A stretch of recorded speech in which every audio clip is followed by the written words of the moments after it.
नमस्कार, स्वागत है आपका। मैं हूं कुमार अभिषेक। आज लखनऊ में मौजूद हैं आजाद समाज पार्टी के नेता, सांसद और भीम आर्मी के मुखिया चंद्रशेखर आजाद। स्वागत है आपका। धन्यवाद। चंद्रशेखर जी, सब सवाल तो सीधा शुरू करते हैं। बहन जी ने जो ट्वीट किया है मायावती ने, और उन्होंने एक के बाद एक एक्सपोस्ट जो लिखा है उसमें बड़ा साफ है। उन्होंने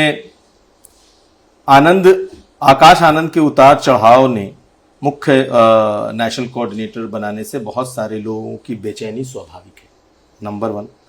और आखिरी में जो उन्होंने लिखा है कि कांग्रेस, भाजपा, सपा आदि पार्टियों के सहारे व इशारे पर चलकर बहुजनों की एकता व बीएसपी को कमजोर करने वाले बरसाती मेढकों की तरह।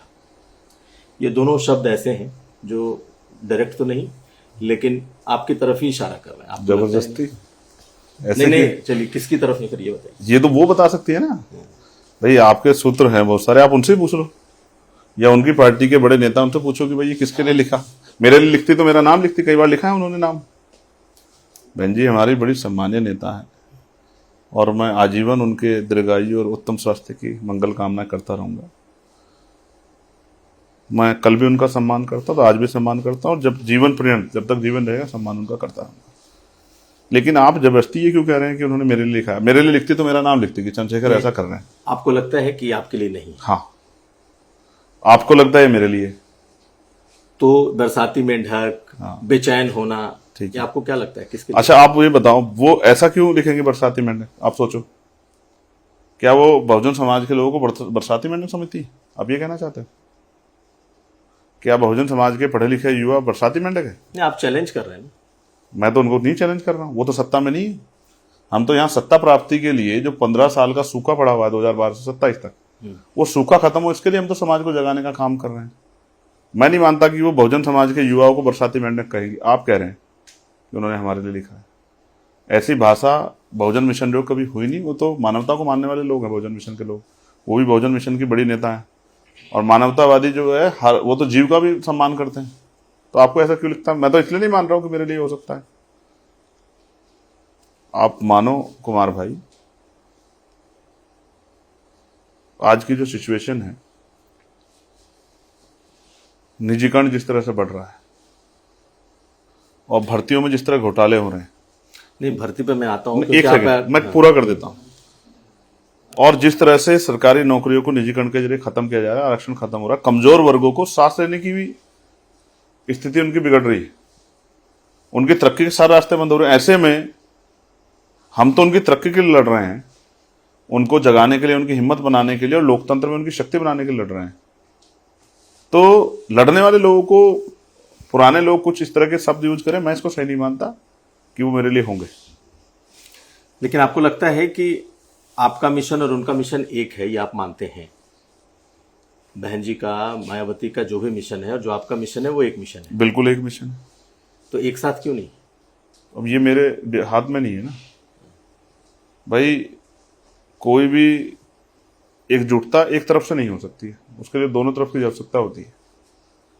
तो कई बार मेरे सामने सवाल आया और मैंने कई बार प्रयास किए, लेकिन जनवरी में मैंने हाथ जोड़े कि अब आजाद समाज पार्टी को ताकत देके, और क्योंकि सब जगह सारी पार्टी पैसे वाले लोगों को मौका देती है, तो जो नए नौजवान लोग हैं तमाम, जो है कमजोर वर्गों में, हक वंचित समाज में, उनको मौका देके उनको अवसर देना है, उनको तैयार करना, यही जिम्मेदारी मेरी है।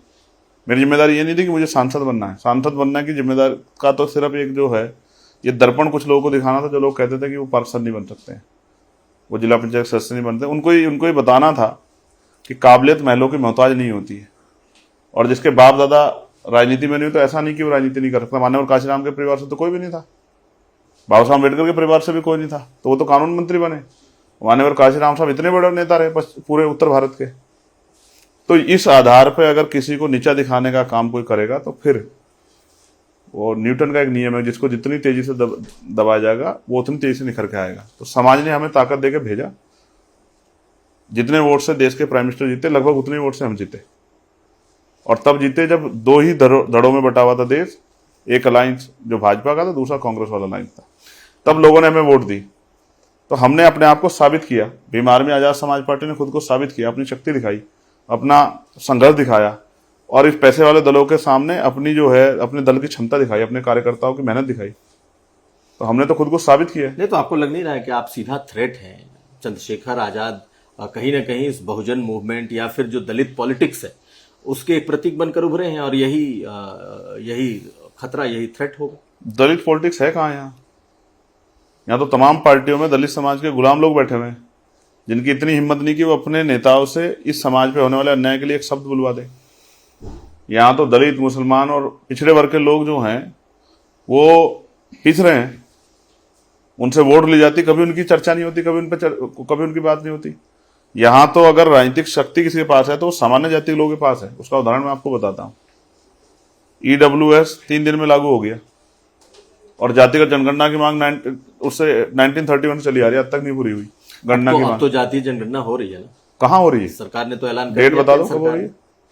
सरकार ने तो ऐलान बहुत कुछ किए थे। आपको भी लगता है नहीं होगी है? मैं तो आज कह रहा हूं कि जब तक इसकी डेडलाइन डिक्लेयर ना हो जाए कि ये इस तारीख में शुरू होगी, इस तारीख में खत्म होगी। डिजिटल भारत है अभी, देश के प्रधानमंत्री इस बात को चिल्ला चिल्ला कहते हैं कि डिजिटल भारत है, आदमी यहाँ से वहां तक का सफर और यहाँ बैठ के वहां तक देख सकता है। तो आप बहुत जल्द करा देना चाहिए उनको। साधन की कमी नहीं है हमारे पास, मैन पावर की कमी नहीं है। अगर उनको वो कहेंगे तो हम अपने कार्यकर्ताओं को जुटा देंगे कि ईमानदारी से ये हो जाए, इसके आंकड़े जारी हो जाए। चलिए, एक आध सवाल पहले आकाश आनंद बीच में अपनी पार्टी में अगर देखें तो उनको किनारे लगाया गया। ठीक है। मायावती ने उन्हें पार्टी से बाहर किया, अपनी विरासत से बाहर किया, पद से बाहर किया, लेकिन फिर दोबारा पूरा चेन ऑफ कमांड तय किया वो है, और उसके बाद आकाश आनंद है चीफ नेशनल कोऑर्डिनेटर। ठीक है। और आज जो ट्वीट मायावती ने किया है उसमें उन्होंने उस बात को भी, उस पर्सपेक्टिव को भी सामने रखा है। आपको लगता है कि अब आकाश आनंद के लिए नए तरीके से मायावती जो कोशिश कर रही हैं उसमें, उसके संदर्भ में ये ट्वीट है और आपके बारे में कहा गया? कौन सी कोशिश हो रही है आप बताओ? हाँ बताइए, मेरा तो सवाल है। नहीं, मुझे तो कोई कोशिश दिख नहीं रही है। कोशिश इस तरह दिखती है कि तैयारी क्या है। वो तैयारी तो आजाद समाज पार्टी की है, जो मंडल स्तरीय सम्मेलन, प्रभु सम्मेलन करके कमजोर वर्गों के लोगों को मुख्य धारा में लाने के लिए, उनको जागरूक करने के लिए, उनको उनके हक अधिकार बनाने के लिए संघर्ष कर रही है। साहब काशीराम कहते हैं सत्ता संघर्ष से मिलती है। संघर्ष तो आजाद समाज पार्टी कर रही है और करेगी लगातार। उन्होंने ही, मैं तो बहुत सम्मान करता हूं उनका पूरा, लेकिन उन्होंने ही कहा कि ये स्वार्थी है, ये गैर जिम्मेदार है, ये अपरिपक्व है। उसको उन्होंने तो कहा, मैंने थोड़ा ही कहा। आकाश आनंद को उन्होंने कहा, हाँ, उन्होंने ही कहा। हाँ, लेकिन दोबारा भी उसी तरीके से लेकर के आए। ये उनकी मर्जी है। अभी कुछ दिन पहले उस आदमी की उन्होंने इतनी बेइज्जती की सार्वजनिक रूप से, जब तक उसने सार्वजनिक रूप से माफी नहीं मांगी तब तक उनका ईगो जो है सेटिस्फाई नहीं हुआ। और किस तरह के वो कि ये इस तरह के आरोप लगाना कि भाई ये अपनी पत्नी की मानता है, अपने ससुर की मानता है, और सार्वजनिक रूप से कहना, ये कितनी बड़ी मजाक बने उस बेचारे की। और अब आप कह रहे हैं कि भाई ये उनके फैसले हैं, घर के निजी फैसले हैं, पार्टी के फैसले, मैं क्या कर सकता हूं इसमें? आपको लगता है कि आकाश आनंद अब आपके मुकाबले में होंगे? क्योंकि मायावती से तो तो आपकी भी नेता है, आप कहते हैं। देखिए, मैं फिर कह रहा हूं, हमारा मुकाबला उससे जो सत्ता में बैठा है। जो सत्ता में नहीं है उनसे क्या मुकाबला, आप बताओ मुझे। और मैं उनसे मुकाबला क्यों करूं? वो अपना काम करें, हम अपना काम कर रहे हैं। ये बाकी, अब देखो, जब समाज पे विकल्प नहीं था कुमार भाई, तो समाज को मजबूरी में कहीं जाना पड़ता था। अब उन पे विकल्प है, और विकल्प भी ऐसा नहीं है, उनकी मजबूत आवाज है। कहीं अन्याय होता है, कहीं उनके अधिकारों में हमला होता है। जैसे 78 बच्चों की बात है समीक्षा अधिकारी की, ये तो तमाम नेता आए थे, किसने नहीं उठाई? ये तो चंद्रशेखर आजाद को ने उठाई। क्या करने जा रहे हैं आप? करने नहीं जा रहा हूं। अगर इनकी पिछली सरकार की तरह, जैसे पिछली सरकार ने इनसे जातीय जो है पूर्वाग्रह रख के, देखिए मामला ये है कि 2012 में 78 जो है समीक्षा अधिकारी बच्चे जो है अभ्यर्थी, वो चयनित हुए थे शेड्यूल कास्ट, शेड्यूल ट्राइब के, जिसमें जाटव जाति के बच्चे हैं, जिसमें पारसी जाति के बच्चे हैं, जिसमें धानुक समाज के बच्चे हैं, जिसमें खटीक समाज के बच्चे हैं, तमाम जो है शेड्यूल कास्ट के और तीन शेड्यूल ट्राइब के बच्चे हैं। अब उनको पिछली सरकार ने 2012-17 की सरकार ने उनको नियुक्ति नहीं दी। अखिलेश जी की सरकार और योगी जी की, दोनों 2012-17 की सरकार ने, अखिलेश यादव। हाँ, 17 की सरकार ने कैबिनेट नोट जारी किया मई में ही कि इनको नियुक्ति दी जा सकती है। बाद में क्योंकि मामला कोर्ट में चल रहा था तो न्यायिक विभाग से ये रोक लगी कि भाई जब तक कोर्ट में मामला तब तक रुक जाइए। कोर्ट ने उनको सुना नहीं। आज वो बच्चे इस सरकार में भी 8 साल से घूम रहे हैं। मैंने सरकार को याद दिलाने का काम किया है, क्योंकि सरकार के पास अधिकार है, क्योंकि हम पे कैबिनेट मीटिंग के नोट्स भी हैं जिसमें ये तय हुआ था कि इनको उनकी नौकरी मिलनी चाहिए, बच्चों को कोई गलती नहीं है। अब वो ओवरवेज हो गए, वो बच्चे कहाँ जाएंगे? मैं उनकी तरफ जब देखता हूँ, वो कोई चाय की ठेली लगा रहा है, कोई सब्जी की ठेली लगा रहा है, ग्रेजुएट लोग हैं, पोस्ट ग्रेजुएट लोग हैं, डॉक्टरेट किए हुए हैं, नीट क्वालिफाई है, ओवरएज हो गए, उनकी क्या क्या दोष है? क्या करेंगे? अगर इस सरकार ने भी उनको नहीं सुना, पिछली जातीय सरकार की तरफ जातीय पूर्वाग्रह रखा, तो जब विधानसभा सत्र चलेगा तो यहीं बैठूंगा धरने पे आके, उनके हक अधिकार के लिए, उनको रोजगार दिलाने के लिए, उनके आत्मसम्मान की रक्षा करने के लिए यहाँ विधानसभा के सामने बैठकर जो है आंदोलन करूंगा, जब तक सरकार सुनेगी नहीं। क्योंकि 1 महीना हो गया मुझे पत्र लिखे, अब तक सरकार का कोई जवाब नहीं आया कि सरकार उस पर क्या कर रही है। तो जब विधानसभा का सत्र होगा तो अगर कुछ नहीं हुआ तो आप यहाँ धरने पर बैठे? बिल्कुल बैठूंगा, इस सरकार से जवाब मांगूंगा। आप इस सरकार से जवाब मांगेंगे, लेकिन जो पिछली सरकार है आप कह रहे हैं कि वो भी जातिवादी सरकार थी, यानी अखिलेश यादव की सरकार थी, और उसने उनको नियुक्ति नहीं दी। मेरा सवाल पॉलिटिकल है कि आपको क्या लगता है कि अब तो 2 साल के बाद चुनाव होने हैं, चंद्रशेखर आजाद रावण क्या अखिलेश यादव के साथ, क्या कांग्रेस पार्टी के साथ, किसी के साथ गठबंधन में जाएंगे या नहीं जाएंगे? देखिए, चंद्रशेखर आजाद कोई अकेला आदमी तो है नहीं। कोई भी निर्णय होगा वो पार्टी का निर्णय होगा। पार्टी अपनी तैयारी अभी त्रिस्तरीय पंचायत चुनाव की कर रही है। अकेले लड़ेंगे? त्रिस्तरीय पंचायत चुनाव मजबूती से लड़ेंगे। उसके लिए मंडलवाइज समीक्षा कार्यक्रम चल रहे हैं, प्रबुद्ध सम्मेलन बुलाए गए हैं, नीचे जिले विधानसभा की टीम बूथ और सेक्टर का काम देख रही है, भाईचारा सम्मेलन कर रही है।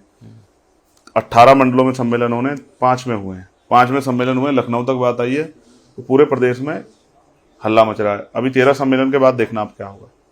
नहीं तो ठीक है, आप मजबूत होंगे, लेकिन ये बताइए कि क्या आप नहीं, हाँ। कमजोर वर्ग मजबूत होगा, उनकी आवाज मजबूत होगी। आप के तो प्रतीक हैं, आप खुद को कहते हैं। तो मेरा सवाल सीधा है कि आप कह रहे हैं कि गठबंधन पर भी कोई फैसला नहीं है, गठबंधन हो भी सकता है, नहीं भी हो सकता। आजाद समाज पार्टी कमजोर हक वंचित समाज के लोगों को, पढ़े लिखे लोगों को, उनका मनोबल बढ़ा के, उनको जागरूक करके, उनको उनकी शक्ति समझा के आगे बढ़ाने का काम करेगी। और आजाद समाज पार्टी एक लॉन्ग टर्म प्लान के साथ चल रही है। वो पूरे उत्तर प्रदेश में अपनी जड़ें मजबूत करके उत्तर प्रदेश 27 का कोई प्लान है? 27 में तो बहुत दिन है अभी बाकी। अभी 26 तो त्रिस्तरीय पंचायत चुनाव तो होने दीजिए। ये जैसे एक इंडिया अलायंस है, अब इंडिया अलायंस में कांग्रेस भी है, सपा भी है, प्रदेश स्तर पर उनके अलायंस की स्थिति तो भी बहुत क्लैरिटी नहीं है। उनकी क्लैरिटी नहीं, आप मुझसे क्या कह रहे हैं? नहीं तो फिर आपका आप देखो, वो अलायंस में होते, मध्य प्रदेश में एक दूसरे के खिलाफ लड़ रहे थे, हरियाणा में एक दूसरे के खिलाफ लड़ रहे थे, दिल्ली में एक दूसरे के खिलाफ लड़े हैं। तो मैं आपसे फिर कह रहा हूं, हमारी स्थिति स्पष्ट है कि हम त्रिस्तरीय पंचायत चुनाव को बहुत मजबूत लड़ेंगे, और इसको हम सेमीफाइनल के तौर पर देख रहे हैं। हम इसमें अपना प्रदर्शन लाजवाब करेंगे, इसके लिए हम लोग जुटे हुए। एक बात जो आप पर इन दिनों कहा जाए कि थोड़े आरोप भी लग रहे हैं कि आप भाजपा से ज्यादा क्लोज हो रहे हैं। उसकी एक वजह, भाई आपके पास सुरक्षा बीजेपी सरकार ने आपको दी, और आकाश आनंद की सुरक्षा वापस ले ली, मायावती ने अपना घर वापस कर दिया। तो जो आरोप कभी आप लगाते थे, या ये लगता था कि मायावती भाजपा की करीबी हैं, कहीं ना कहीं किसी कॉर्नर से आपके लिए भी आप लगा रहे हैं। मेरा कोई आरोप दिखाओ जब मैंने कहा कि बहन जी भाजपा बहुत करीबी। ये तो मीडिया के लोग लगाते हैं आरोप। पहले आप उन पे लगाते थे, मेरे ऊपर लगाने लगे हैं। सवाल है, आप बताओ, आप पे गोली चली है क्या? आप बताओ, क्या मेरे ऊपर गोली नहीं चली है क्या? क्या जिन लोगों ने गोली चलाई वो बाहर नहीं घूम रहे क्या आप बेल पे? जिन्होंने पहले गोली मारी थी क्या वो दोबारा गोली नहीं मार सकते हैं? क्यों उनको मेरी जान लेने की जरूरत पड़ रही है? आप मुझे बताओ। जब मैं इस आंदोलन चला रहा हूं, जब कोई गरीबों को आगे बढ़ाने का आंदोलन चलाता है, महापुरुषों के विचार को आगे बढ़ाने का आंदोलन चलाता है, तो उसको गोली भी खानी पड़ती है। तो आप चाहते हैं कि ये जो है क्या नाम, ये लोग इस तरह के सामंती, इस तरह के लोग मुझे गोली मार दें, और मेरे लोग हाथ पे हाथ धर के बैठ रहे हैं। मेरे लोगों को मेरी चिंता है, उन्होंने दिल्ली में आंदोलन किया, और जिस विपक्ष की बात करें सारा उसी प्लेटफॉर्म पे था। अब बताओ कौन सी पार्टी का नाम सुनना चाहते हो? कांग्रेस के लोग वहां थे, समाजवादी के लोग वहां थे, आरएलडी के लोग वहां थे, और तमाम पार्टियां जितनी भी हैं क्षेत्रीय, उनके लोग वहां थे, टीएमसी के लोग वहां थे, लेफ्ट की पार्टियों के लोग वहां थे। वो सब आए थे और सबने मांग की थी कि इनको सुरक्षा मिलनी चाहिए। अब कौन आरोप लगा रहा है? तो मीडिया के लोग लगाते हैं तो आरोप। कोई सच्चाई नहीं, दूर तो वो अगर आते, वो आके तो मांग कर रहे थे, ज्ञापन पर उन्होंने साइन किया कि भाई इनको इनकी जान रक्षा होनी चाहिए। अब आप बताओ, हाँ। मैं आपको कितने लोग दिखा दूंगा जो जिले के नेता हैं वो सुरक्षा लेके घूम रहे हैं, और मैं आपको नहीं कहना चाहता उत्तर प्रदेश में किस तरह की सुरक्षा है, आपसे छिपे नहीं। पुलिस की सुरक्षा में यहाँ लोगों की जान गई। ठीक है, सरकार तो अपना उत्तरदायित्व जिम्मेदारी निर्वहन कर रही है, कि कल अगर चंद्रशेखर कुछ हो गया तो उनके लोग छोड़ेंगे नहीं, इस सरकार को भी नहीं छोड़ेंगे और उन तमाम सामंतियों को भी नहीं छोड़ेंगे, उनके दरवाजे खिड़की सब उखाड़ लेंगे। ठीक है। एक और सवाल इन दिनों उठ रहा है, वो ये कि आप एक ऐसा गठबंधन तो और कोई नजदीकी बताओ आप, आपने सवाल खड़ा किया भाई नजदीकी आपकी बढ़ रही है और नजदीकी बढ़ाओ। मैं तो उसमें नहीं गया, वो जो टीम भेजी है वहां, मुझे तो ऑल पार्टी मीटिंग में नहीं बुलाना। आप क्यों नहीं गए? नहीं, मुझे तो ऑल पार्टी मीटिंग में नहीं बुलाया सरकार ने। जो सिंदूर को लेकर के जो टीमें बनी, मैं पहले आपको बता दूं, मुझे ऑल पार्टी मीटिंग में नहीं बुलाया सरकार ने। कैसी ऑल पार्टी मीटिंग थी जिसमें जो है कमजोर वर्गों की देश भर के एक मजबूत आवाज को नहीं बुलाया गया। फिर उन्होंने जो ये अब डेलीगेशन भेजे उसमें नहीं मुझे उन्होंने बुलाया, तो मेरी कौन सी नजदीकी बढ़ रही है? सरकार तो हमारा कद छोटा करने के लिए एडी चोटी के जोड़ लगा रही है। आप भी जाना चाहते थे उस सिंदूर की जो मीटिंग थी? आप भी उस जाना चाहता था, नहीं जाना चाहता वो अलग बात है। सरकार का कोई प्रस्ताव आता तब मैं इस बात पर तय करता, लेकिन मैं आपको बता रहा हूं, आपने कहा है ना, क्योंकि मीडिया के लोग इस तरह का वो बनाते हैं एटमोस्फेयर कि लोगों को गुमराह करने का काम करते हैं, तो इस बात को भी साफ करना बहुत जरूरी हो जाता है। ठीक है। ना तो मैंने उनके साथ मिलकर सरकार बनाई, बीएसपी ने उनके साथ 3 बार मिलकर सरकार बनाई, मैंने नहीं बनाई। बीएसपी ने कांग्रेस के साथ मिलकर सरकार बनाई, सेंटर में 2 बार उनको समर्थन देकर रखा, 2004 से 9 से 14, और समाजवादी के साथ उन्होंने 19 में अलायंस करके गठबंधन किया। ठीक है। अब ये सब दल उनके साथ थे, आपने उन पर आरोप लगाया कि बीजेपी का वो कर रहे हैं। अब हम अपना जमीन पे काम कर रहे हैं, हमारा काम आगे बढ़ रहा है, तो इससे पता नहीं जो मनोवादी लोग हैं उनको पता नहीं क्यों तकलीफ हो रही है, तो वो इस तरह की बातें फैला रहे हैं। इसलिए हम पहले से स्पष्ट हैं कि हम अगर हमें जाना होता तो हम इसी बार जब सरकार में थी जाके मंत्री बन के मौज लेते, लेकिन हमने संघर्ष का रास्ता इसलिए चुना है। कोई ऑफर तो नहीं था आपको? अब फिर आपको क्या बताना, आप बताओ। कोई ऑफर था आपको? मैं फिर आपसे कह रहा हूं, ऑफर हो या ना हो, आजाद समाज पार्टी वैचारिक दल आंदोलन चला रही है और उस आंदोलन से भाजपा से किसी भी तरह कोई समझौता नहीं हो सकता है। ठीक है।